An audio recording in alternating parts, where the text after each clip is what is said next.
Well, good morning, everyone. This is Kurt Schroeder. I'm the Chief Experience Officer at Avtex. Thank you for joining us this morning for the second in our webinar series on could versus should CX technologies. What should I do? So this is the second of the webinar series, and I'd like to start off with just a short recap of what we're going to cover today, and then a brief reminder of what we talked about last time so that we can put that into context of the discussion today. As always, you can send me questions as the webinar is progressing by using the questions tab on your off to the right hand side of your screen, if that's where it's located, and I'll respond to those as we go through the discussion today. So really just covering three topics today. One, just a quick reminder about the space that we're in terms of CX technology platforms. I want to try to provide you 4 considerations that you should make when considering a CX platform. And then finally, I'd like to give you an approach to consider as you're deciding not only on a platform, but then the implementation of that platform as well. This is in the context of a 3-part series. Next webinar that we're going to do, we'll talk about a specific case study where we applied this approach that we're sharing with you today. So again, thank you for joining. If you remember from the last webinar, we talked about this bandwagon that everyone's jumping on. It seems like every time you turn around, someone else is claiming that they're a CX platform. And it's a little bit deceiving in the sense that most of these platforms, most of these products are really addressing only a segment of the CX space. And if you recall, we unpacked the CX space into 5 areas. And, you know, I shared with you a little bit around if you're doing a Google search and you just type in CX platforms, you get a myriad of choices that you can look at. When we look at that space and when we look at the industry as a whole, we believe that there's 5 categories of technology platforms, and they fall into these categories. First, tracing and mapping. So how do I know what the customer journey is, the journey that the customer is actually taking, and be able to trace that journey throughout their interactions with us? And then associated with that is actually helping you to map the experience. The second platform or category that we looked at was around evaluation and feedback. So how are we listening to the customer? How are we capturing their voice about the experience? And how are we measuring the effectiveness of the experience that we're providing? Are we measuring things like Net Promoter Score and Customer Effort Score, as well as capturing the true voice of the customer and being able to take action on that? The third category of platform that we discussed was this idea of experience orchestration, which is really how do we manage the experience across the various channels that we enable for our customers to interact with us, and how do we track that and orchestrate it in a way that's meaningful to the customer as well as effective and efficient for us as an organization.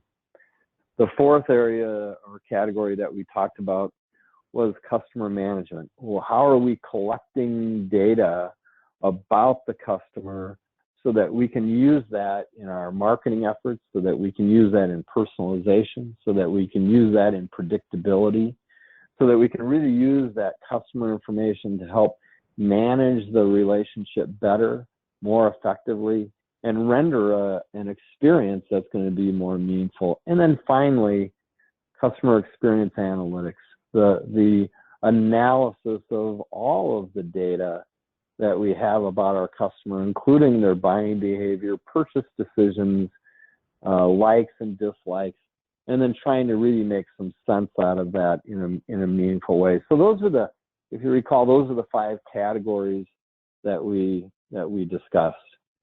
So what I'd like to do is really unpack a discussion around how do you decide what is the right platform that's going to benefit you the most. And so I'll start off with talking about what I believe is 4 key considerations.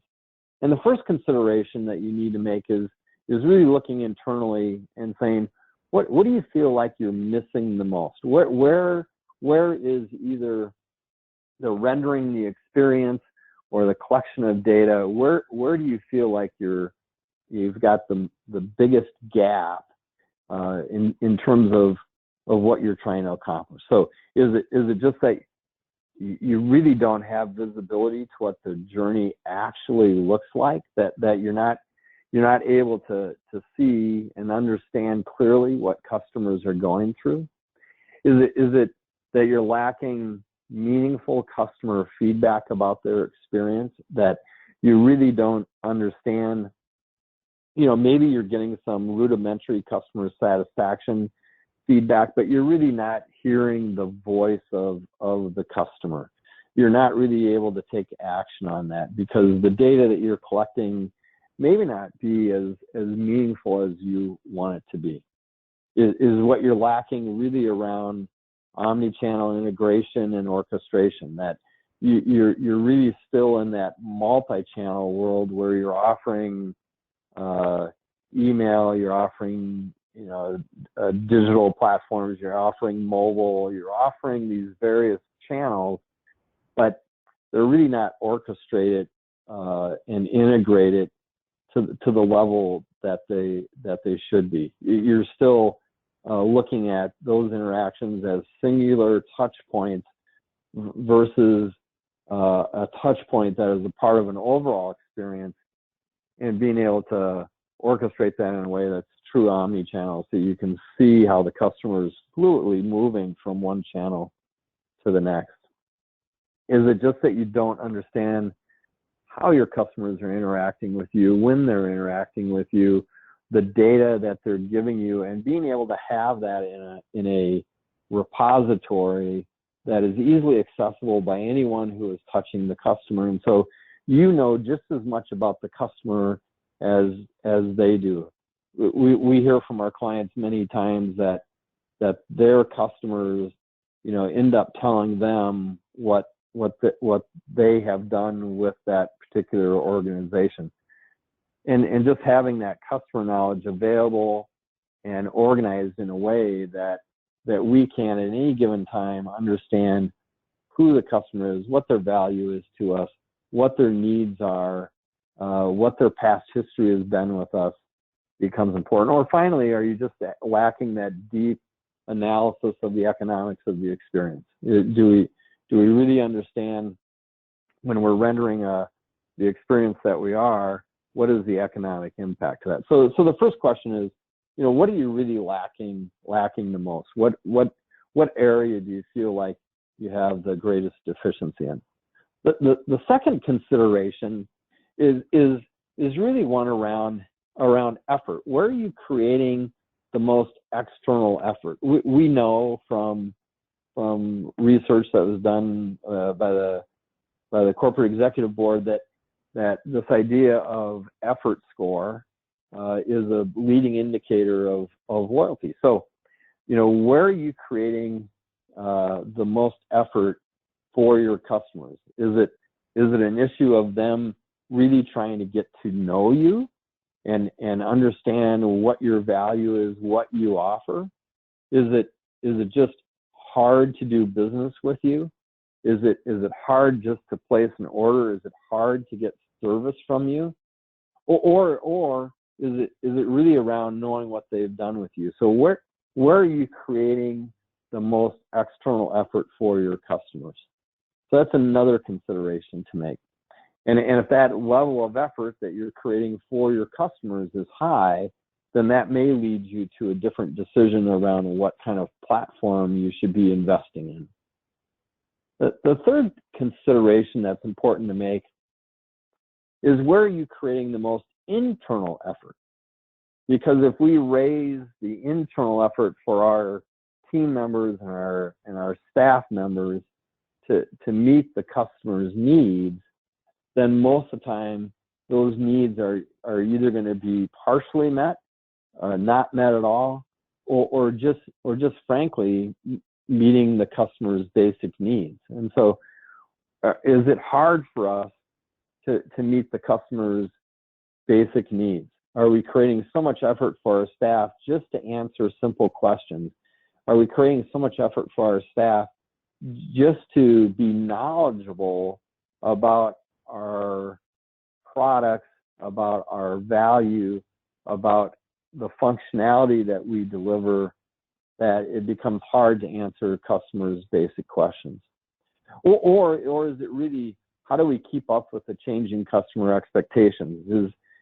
Is that creating a great deal of external or internal effort for our staff to keep up with what our customers are expecting, what their desires are, etc.?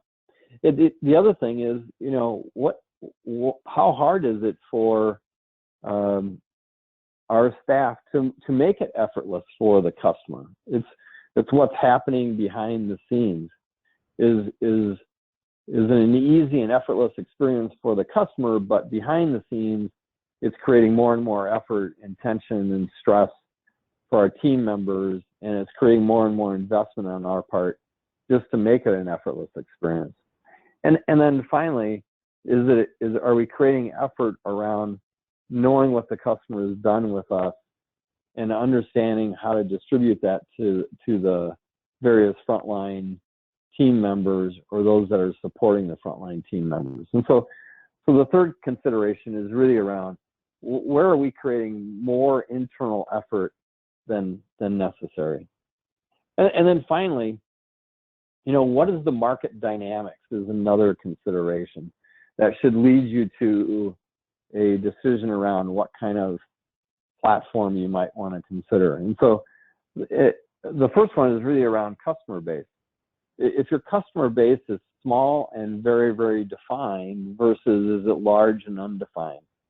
If it's small and very well defined, that leads us to some considerations around platform that are very different than if it's a large and defined or a large and undefined customer base. The second one is around selling and servicing. Is it very easy and just not very complex, or is it very complex and hard to service the customer? And so I think about a client that we have that they're in the agriculture space, very, very large organization, but at most they only have 120 customers that buy $10 billion worth of product from them. And so it's a very small and defined group. It's a very easy and straightforward product, but the servicing of that product is maybe just a little bit more complex. That has very specific connotations in what kind of CX platform that they ultimately invested in. And then the third marketplace dynamic that you need to consider is, well, what's the relationship? Is the relationship transactional or is it strategic? If it's transactional, I may not need to know too much about the customer. I need to be very efficient in how I execute those transactions, versus if it's a strategic relationship, I need to have a deep, deep understanding of that customer, and that has some connotations as to what CX platform I might want to consider. And then finally, what about customer churn? Is it easy for the customer to move on and so there's constant churn? Or is it really uncommon and once I have a relationship with them, once they've purchased from us and have made that commitment, it's really hard for them to unwind themselves from the relationship. So those four market dynamics also play into what you should consider. So how do you then kind of blend those considerations into an approach that is really going to help you understand what's the right platform decision for me? And so we tend to think about it from two perspectives. Number one, from the customer back. So what's the experience definition? And then internally, from the organization forward, then how do we enable the capabilities to deliver that experience? And so it really starts with what do we think the experience should be in the middle, and understand then what do we need to do to effectively enable that. And the reason that this model is important is because when we go through that member experience definition, we're really thinking about, number one, who the member or the customer is. You know, we identify what the customer is looking for, what the member is looking for. We then can innovate and design experiences around that. And then based on those experiences, we can define internally what are the capabilities that our organization needs in order to effectively deliver on those capabilities. On the other side of the equation, when we think about the delivery of that customer or member experience, we can talk about, well, what are the gaps that we have today organizationally and in our capabilities to deliver on that experience. And then we can identify what do we need to do to design and configure to close those capability gaps, and then finally deploy them. And the reason that this is important to think about is because it's a business value discussion. And so if we start on the right-hand side of the equation, the business value is impacted because we understand and know what the assessment and innovation of the experience is. And so if we don't understand that, then the business impact of deploying capabilities is compromised because we're really not aligning it to anything. And likewise, if we start on the left-hand side of the equation, understanding and designing the experience is wholly dependent upon our ability then to enhance and deploy those new capabilities to support the experience. If you just define it, but you don't enable it, you know, then you're going to fall short of achieving any kind of business value. And so you really need both sides of these equations. We see way too many of our clients that rush out and they buy some kind of platform, but they haven't defined what do they really want that member experience to be based on the considerations that I've talked about before. And so they don't see the full value, they don't see the return on investment, they don't see the impact to the overall customer experience as deeply as they should. And so what I want to try to share with you is a little bit more detail around that approach. So let's start on the left-hand side of the equation and really start with an external view. And in our mind, it really comes down to a couple things. One, we need to describe who the customer is, what their segments are, what the value of those segments are, and then what our value proposition is, and how do we equate that value proposition into a customer experience. And so we're really answering the questions of, you know, who are they, how are they different, and how do they behave with us. And so really understanding and collecting customer insight, transforming that customer insight to segmentation, profiles, and personas, and then understanding what is the unique value proposition for each of those segments, and answering the question, you know, what do we want to be known for within those segments? What do we want to be famous for each of those segments? What do they want, and what do we want then, therefore, to offer them and provide them as value? And then understanding, based on that, what is the experience that we're trying to deliver? And so some very, very specific questions, but all starting with an external view, working from the customer back to define what the experience looks like. And then if we start thinking about the right-hand side of the equation, we're really starting off with, therefore, what are the interactions that we want to support that's going to support the customer experience? We want to talk about then what are the capabilities that are needed to support those interactions, and then what do we need to develop and execute? And so we're really answering a series of questions there. One, how will we deliver those experiences? What are the customer's expectations for how those are going to be delivered? And then what are the capabilities required to deliver those things? And then how are we going to deploy them as an organization? And so that question about how we're going to deploy those capabilities as an organization really ties into road mapping.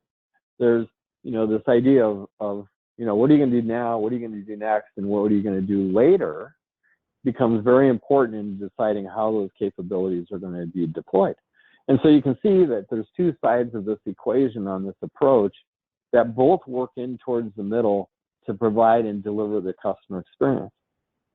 If you just start on the right-hand side, you really don't understand and you haven't defined what the experience is going to be. And if you start on the left-hand side, you may not necessarily have the capabilities you need to deliver that experience. And so the approach becomes holistic, working both internally and externally to deliver the best possible experience.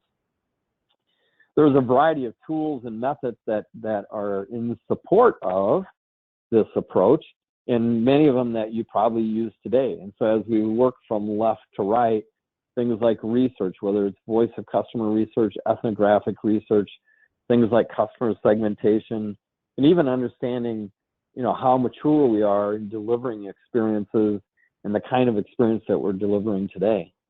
And then as we define the journey, as we define the value proposition, things like journey mapping, customer experience value proposition, and then, in the design work that we do, things around design thinking and Kano model assessments to understand, what are the must-be's in the interactions that we need to deliver, and what are the things that we can do to really delight the customer as well. And then finally, on the right-hand side of the equation, the typical, development methodologies around capability alignment, gap analysis, improvement planning, road mapping, project chartering, process improvement, interaction design, and then measuring and monitoring so that we know that we're delivering on what we set out to do. And so this is what we find, against the considerations that I mentioned before, as an end-to-end approach to really understand what kind of platform I should be considering, as well as then how do we implement that successfully against an experience design that we want to deliver to our customers. And so hopefully this was helpful for you to understand a straightforward approach working from the outside in, and understanding then what does that look like for an overall process to deliver on the experiences, and being able to understand what is the platform, or at least a methodology to understand what kind of platform we should consider. And so our next webinar is going to be on Thursday, November 8th at 10:30 Central Time, and we're going to walk you through a case study with a client that we had that used that approach to help them pick the right CX platform, and we'll talk a little bit about the outcome that they enjoyed from that, using that approach. So I really appreciate your attendance today. I appreciate you listening. Again, if you have any questions, you can reach out to me directly. If not, I look forward to having you on the next webinar when we go through our case study. Thank you again for your listening, and I hope you have a wonderful day. And it's not too soon to think about the weekend, so also have a great weekend. Thank you, and have a great day.